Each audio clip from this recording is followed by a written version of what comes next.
Note making क्या होता है? नोट मेकिंग जानना क्यों ज़रूरी है? पहले भी मैंने बताया था, ये एक ऐसी कला है जो हर विषय पढ़ते समय आपको आनी चाहिए।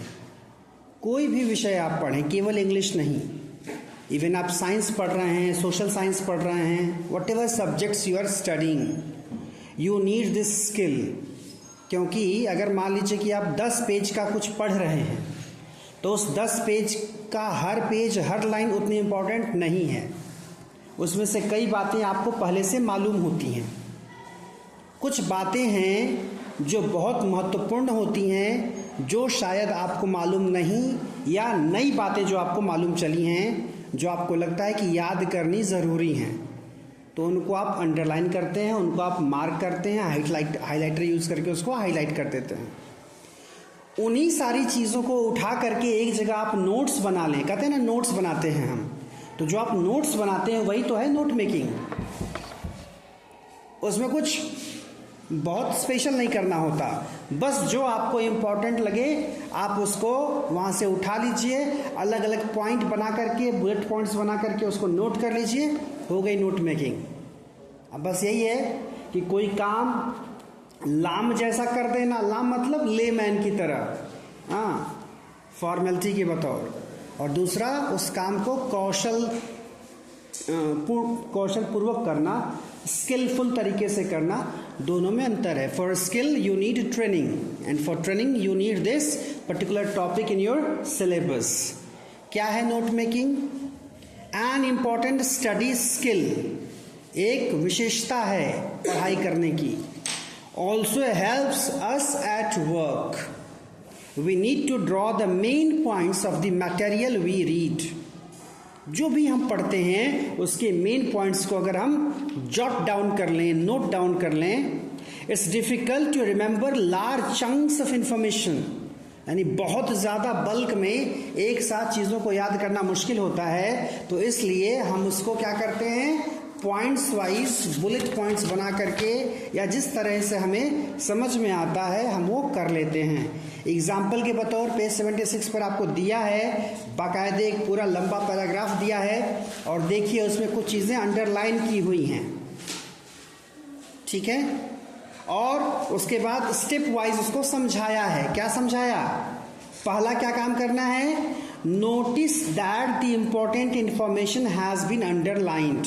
तो आपके सामने जो भी पैसेज आएगा जिसका आपको नोट्स बनाना है, आप उसको ध्यान से पूरे लाइन को, हर वर्ड्स को आप पढ़ेंगे, उसमें आपको जो भी इंपॉर्टेंट लगे उसको अंडरलाइन कर लीजिए। अब यहाँ एक बात ध्यान देने वाली है, यही कारण है कि नोट मेकिंग में नोट अलग अलग बनते हैं। कभी भी दो इंसानों के नोट्स एक समान नहीं हो सकते। हो सकता है मुझे जो इंपॉर्टेंट लग रहा हो आपको न लगे। समझ में आ रही है बात? इसीलिए यहाँ से एक चीज़ और सीखने को मिलती है कि नोट्स कभी खुद का ही बनाया पढ़ना चाहिए। नॉर्मली लोग क्या करते हैं, उसका नोट्स बनाए हो, दे देना, हम भी कर लेंगे। दूसरों के नोट्स से पढ़ाई इसीलिए नहीं करनी चाहिए। आपको किस चीज़ की ज़रूरत है एक विषय में, क्या चीज़ें आपको मालूम है, नहीं मालूम, वो आपको पता है। इसीलिए सभी को व्यक्तिगत नोट से पढ़ाई करनी चाहिए, न कि लेकर केवल छापा करो बस, एक जो है कोरम पूरा करने के लिए, फॉर्मेलिटी पूरी करने के लिए। तो पहला काम, पूरे पैसेज को पढ़ना है, जो भी इंपॉर्टेंट लगे उसको अंडरलाइन कर लेना है। दूसरा काम क्या करना है? Read the passage again. Step 2 देखो दिया है, read the passage again asking yourself questions and answering them as you read. एक बार पढ़ा, इंपॉर्टेंट जो था अंडरलाइन कर लिया। दूसरा काम क्या किया? फिर से पढ़ेंगे और कुछ क्वेश्चंस दिमाग में रखेंगे, उनके आंसर्स ढूंढने की कोशिश करेंगे। पहला, what is the passage about? किस चीज के बारे में है पैसेज, और उससे जुड़े फर्दर क्वेश्चंस क्या अराइज हो सकते हैं। उसमें अगर कोई टाइम है, वो तमाम WH के जो क्वेश्चंस हैं, है ना, व्हाट, वेयर, व्हाई, व्हेन, इस तरह के क्वेश्चंस आप रखेंगे और उनके आंसर्स ढूंढने की कोशिश करेंगे, और वही अल्टीमेटली जो वहाँ पर पॉइंट्स निकल करके आएंगे वो आपके अलग अलग पॉइंट्स बन जाएंगे। With the help of the answers, note down the main points. Write the points full forms of the without full forms of the verbs. अब ये जो सारे आपको पॉइंट्स मिल गए उनको फर्दर एक जगह लिख लेना है और उसमें हमको सेंटेंस नहीं बनाने कंप्लीट, हमको फ्रेजेस में लिखना है. कंप्लीट सेंटेंस का नोट्स नहीं बनता. ठीक है, क्या है? 2 or 3 related ideas can be combined into one point. 2-3 विचार एक जैसे निकल करके अगर आ रहे हैं उनको मिला करके एक पॉइंट बना लेना है. मतलब बार बार उसी को इलेबोरेट नहीं करना, रिपीटिशन नहीं होना चाहिए और एग्जाम्पल्स अवॉइड करने चाहिए. बहुत जरूर लगा एक लिख दो, नहीं तो अवॉइड करो उसको. और क्या करना है? लॉन्ग डैश का यूज कर सकते हैं, कॉलम्स का यूज कर सकते हैं. फिर क्या करा है? Now go over the facts and number them. अलग अलग जो फैक्ट्स आपने निकालने के बाहर किए हैं उनकी नंबरिंग कर लीजिए और जब वो नंबरिंग कर लेंगे आप तो आपका ये फॉर्मेट निकल करके आएगा. देखो स्टेप 5 में दिया है, we go over the facts and number them again. तो तरीका क्या होता है? मेन बात कि आपको पॉइंट्स बनाने होते हैं, आपको सब पॉइंट्स बनाने होते हैं, आपको टॉपिक बनाना होता है, सब टॉपिक बनाना होता है. पॉइंट्स बनाने का तरीका क्या हो सकता है? जैसे देखो इसमें जो लिखा है पॉइंट नंबर 1 में फर्स्ट सेकंड थर्ड 3 दिया है, पॉइंट नंबर 2 में फर्स्ट सेकंड दिया है. ठीक है, पॉइंट नंबर 3 में भी कुछ दिया है, उसमें भी अलग अलग डिविजन्स दिए हैं. एक अब ये देखो जैसे कि तरीका जो है तुम्हारा 1 2 3 करने का, इसमें चीज़ें थोड़ी बदल सकते हो. एक तरीका ये है कि कोई एक नंबर का पॉइंट डाला, उसमें जो मेन पॉइंट है तुमने लिख लिया, उससे जुड़ी कुछ बातें जो अलग नोट्स बनाना चाहते हो उसमें फर्स्ट सेकेंड थर्ड ऐसे लिख सकते हो. या तो तरीका एक ये है, या दूसरा तरीका है कि एक लिख करके ऐसे पूरा करो, फिर उसको करो 1.1 1.2 1.3 1.4. ठीक है, या ये भी हो रहा है तो 1 लिख करके उसमें फर्दर तुम ABCD कर लो. मतलब ये कहने का है कि एक डिवीजन करके फिर फर्दर उसके सब डिविजन्स करने होते हैं. और ऐसे आपको 2 से 3 कम से कम 3 तो बनाना ही होता है. मतलब ऐसे आपको 3 बनाने होंगे. पहला नंबर डाल करके उसका फर्स्ट सेकेंड थर्ड, दूसरा डाल करके उसका फर्स्ट सेकेंड थर्ड और तीसरा डाल करके उसका फर्स्ट सेकेंड थर्ड. ठीक है, ये चीज़ें करनी होती हैं. और साथ में एक चीज़ और इसमें यूज़ की जाती है, दैट इज कॉल्ड एब्रीविएशन. दिया नहीं है इसमें, एक अलग से चीज़ जो होती है that is called abbreviation. Abbreviation में क्या होता है? जब तुम नोट्स बना रहे होते हो तो कुछ चीज़ें ऐसी आती हैं, कुछ वर्ड्स ऐसे आते हैं जो या तो काफ़ी बड़े होते हैं या तो ऐसे वर्ड्स जिनको तुम शॉर्टकट में लिखना पसंद करते हो, तो उनको वहां पर शॉर्टकट में लिख दो. जैसे मान लो कहीं तुम्हें अकॉर्डिंग लिखना है तो अकॉर्डिंग को पूरा अकॉर्डिंग ना लिख करके ACC डॉट कर दो. अकॉर्डिंग के लिए हो गया. एग्जाम्पल के लिए तुम्हें पता है शॉर्टकट क्या होता है, E.G. होता है. यानी ऐसे कुछ भी कोई भी वर्ड अपने से बना सकते हो एब्रिविएशन, कोई जरूरी कोई नियम नहीं इसका. मान लो कि तुम्हारे सामने एक टर्म आ गया एक्सप्लेनेशन.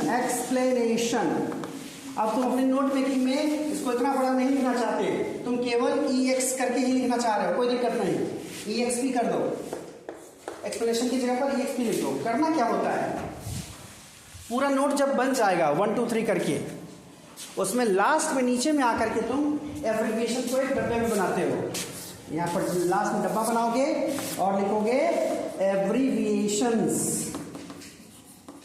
और यहाँ पर 3-4 जो भी हैं, है ना, EXP इसका मतलब क्या है? एक्सप्लेनेशन. E.G. इसका मतलब क्या है? एग्जाम्पल. ACC डॉट इसका मतलब क्या है? कॉजिंग. ये लास्ट में तुम मेंशन कर दोगे. मतलब क्या है? ये तुमने अपने हिसाब से शॉर्टकट्स बनाए हैं वर्ड्स के नोट मेकिंग के लिए. खास करके ऐसे वर्ड का एब्रिविएशन बनाया जाता है जिसका प्रयोग हमें बार बार करना होता है. ये नहीं कि केवल एक बार करना हो तो उसका एब्रिविएशन बना के बैठ गए. समझ में आई बात? तो ये बात रही तुम्हारी नोट मेकिंग की. इसमें और क्या बातें हैं देखो. अच्छे नोट्स की क्वालिटी दिया है यहां पर. Notes should be short. जो भी पढ़ते हो उसके नोट्स बनाते हो तो पता चला कि एक पेज का पढ़ रहे हो और उसका नोट्स भी एक ही पेज का बना है, तो नोट्स बनाने का कोई मतलब नहीं है। छोटे होने चाहिए। Should identify the main point, और उसको पढ़ करके मेन चीज पता चल जाए, कंटेंट हमारे पास क्या है। फिर they list information in what is called note form, और उसमें इंफॉर्मेशन इसी ढंग से जॉट डाउन होना चाहिए कि लगे कि नोट किया गया है, नोट्स बनाए गए हैं।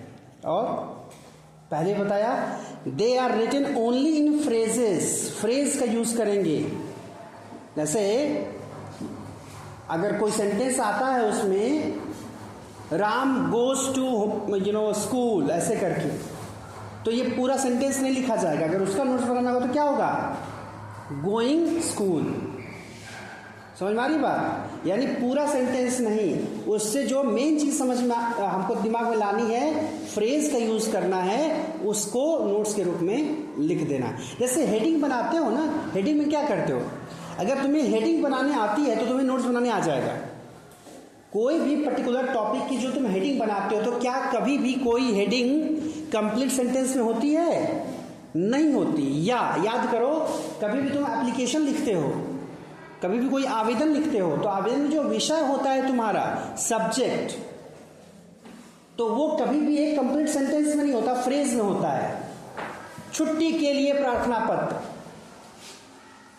है ना, अवकाश के लिए प्रार्थना पत्र, या फीस माफी हेतु आवेदन पत्र, ये है फ्रेज।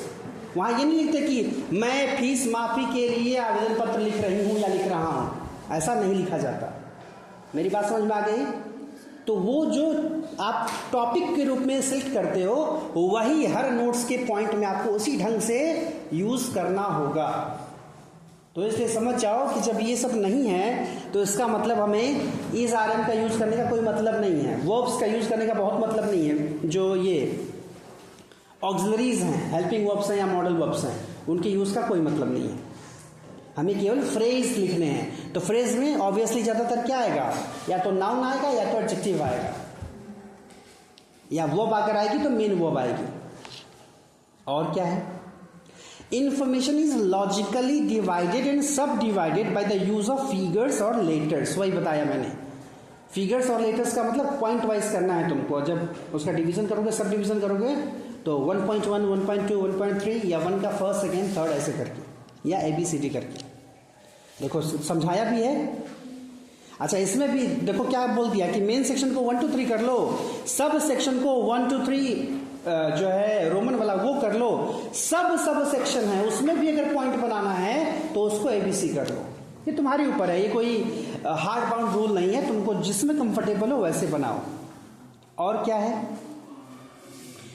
दूसरा बता रहा है ना कि another common method is the decimal system. वही 1.1, 1.2, 1.3 वाला, दोनों में से कोई एक यूज कर सकते हो।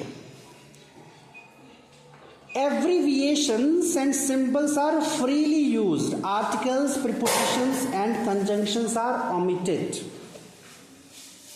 तो अब इसके लिए जानना होगा, आर्टिकल्स का यूज करने की जरूरत नहीं। कहीं भी द है, ए है, एन है, नोट मेकिंग में उसका यूज करने का कोई मतलब नहीं है। प्रीपोजिशंस को यूज करने का कोई मतलब नहीं है। प्रीपोजिशन जानते हो, इन है, ऑन है, एट है, इनटू है, विद है, विद इन है, बाई है, तमाम प्रीपोजिशंस हैं। कंजंक्शंस क्या हैं, जो जोड़ने का काम करते हैं, जैसे सो हो गया, हेंस हो गया, बिकॉज हो गया, बट हो गया, इस तरह की जो चीजें हैं, व्हेन देन हो गया, तो ये सब यूज नहीं करते, ऑमिट किया जाता है, यानी उनका प्रयोग नहीं करते हैं। मैंने पहले ही बताया कि ज्यादातर आपके नोट मेकिंग में या तो नाउन आएगा या तो एडजेक्टिव्स आएंगे, एडवर्ब्स भी आ सकते हैं जरूरत के हिसाब से, लेकिन ज्यादातर इन्हीं तक दुनिया सीमित रहती है। और note must make sense when they are read again, otherwise they will be of no use. ये इंपॉर्टेंट बात है कि जब तुम नोट्स बना लो नोट मेकिंग में, तो दोबारा उसको पढ़ने के बाद कुछ समझ में आए। जैसे तुमने नोट बना लिया एक पैराग्राफ का, उसको अगर मैं पढ़ूं कि तुमने नोट्स बनाया है, तो पढ़ने के बाद मुझे मेन आइडिया मिल जाए कि उस पैराग्राफ में क्या क्या बातें हैं। अगर वो क्लियर नहीं हो रहा है तो इसका मतलब नोट्स सही नहीं बने, नोट मेकिंग सही नहीं हुई। क्लियर है? तो ये रही आपकी नोट मेकिंग। और नोट मेकिंग के साथ ही अच्छा एक चीज़ और है, जैसे कई बार ये दिमाग में प्रश्न आता है, नोट मेकिंग के साथ कहता है कि टाइटल भी लिखो, ऊपर टाइटल लिखना पड़ता है। तो टाइटल के लिए क्या होता है, पूरे नोट्स को पूरे पैराग्राफ को पढ़ो, पढ़ने के बाद समझ में आए किस चीज़ के बारे में है पैराग्राफ, कौन सी बात, कौन सा मुद्दा, कौन सा टॉपिक इसमें डिस्कस किया गया है, उसको खोजो, वही है तुम्हारा टाइटल। यानी सेंटर में क्या है, किस चीज के बारे में, what it's all about, the answer is your title of the notes. ठीक है, आगे बारी आती है समराइजिंग की। तो समराइजिंग का बेस्ट तरीका तो ये है, जैसे तुमने नोट्स पढ़ लिया, नोट्स बना लिया तुमने, जो नोट्स तुमने क्या किया है, फ्रेजेस में लिखा हुआ है, उसी को कंप्लीट सेंटेंस में लिख दोगे, तुम्हारी समरी बनके तैयार हो जाएगी। सिंपल, उसी की समरी पूछता है। क्वेश्चन जब आएगा एग्जाम में तो यही आएगा, एक पैराग्राफ दिया रहेगा, उसके नोट्स बनाने रहेंगे और बोलेगा उसकी समरी भी लिखो। तो जो तुमने नोट्स बनाएगा, तुम्हें नोट्स बनाने आ गया, तो समरी के लिए फिर दोबारा तुमको पैराग्राफ को पढ़ने की जरूरत नहीं पड़ेगी। उन्हीं नोट्स के पॉइंट्स को बढ़िया से कंप्लीट सेंटेंस में लिख जाओ, समरी तैयार। समरी में मेन उद्देश्य बस इतना होता है कि हम बड़ी बातों को या जो लंबी बातें की गई हैं उनको छोटे में कह के कैसे समझा देते हैं। जैसे आप कोई कहानी पढ़ते हैं, मान लीजिए कि आपने 8-10 पेज की कहानी पढ़ी, तो पढ़ लिया तो दिमाग में कहानी की मोटी मोटी बातें आपको क्लियर हो गई। किसी को आपको बताना है तो आप एक एक लाइन नहीं बताते, कोई कहानी पढ़ के या सुन के अपने शब्दों में जो आप बता देते हैं वही समरी है। तो समरी में मेन चीज है कि language must be your own, of your own. वो भाषा समरी की आपकी होनी चाहिए, किताबी भाषा नहीं होनी चाहिए। देखो लिखा है ना, summarising follows note making. The purpose of note making is usually for one's own personal reference. Notes अपने लिए लोग बनाते हैं। If the main points are to be reported we present a summary. वही कह रहा है कि उसी मेन पॉइंट को रिपोर्ट करना हो, यानी किसी को बताना हो, तो वो बन गई summary. It is not as severely shortened as note making. ये नोट मेकिंग की तरह शॉर्ट नहीं होता, क्योंकि अगर शॉर्ट होता तो हम फ्रेज से सेंटेंस नहीं बनाते। फ्रेज छोटे में रहेगा, जब हम सेंटेंस बनाएंगे तो वो लंबा हो जाएगा। क्लियर है? अब इसको पढ़िए आप लोग, समराइजिंग और नोट मेकिंग, और कोशिश करिए देख करके एग्जाम्पल के थ्रू समझने की। फिर आगे इसमें आपका सब टाइटलिंग दिया हुआ है, एंड उससे आते तो नहीं है क्वेश्चंस। ऐसे राइटिंग के बारे में डिस्कस करेंगे एक दिन, and then will move to letter writing. मौका मिला तो कल लेटर राइटिंग की बात थोड़ी सी कर लेंगे इससे। ठीक है, करिए।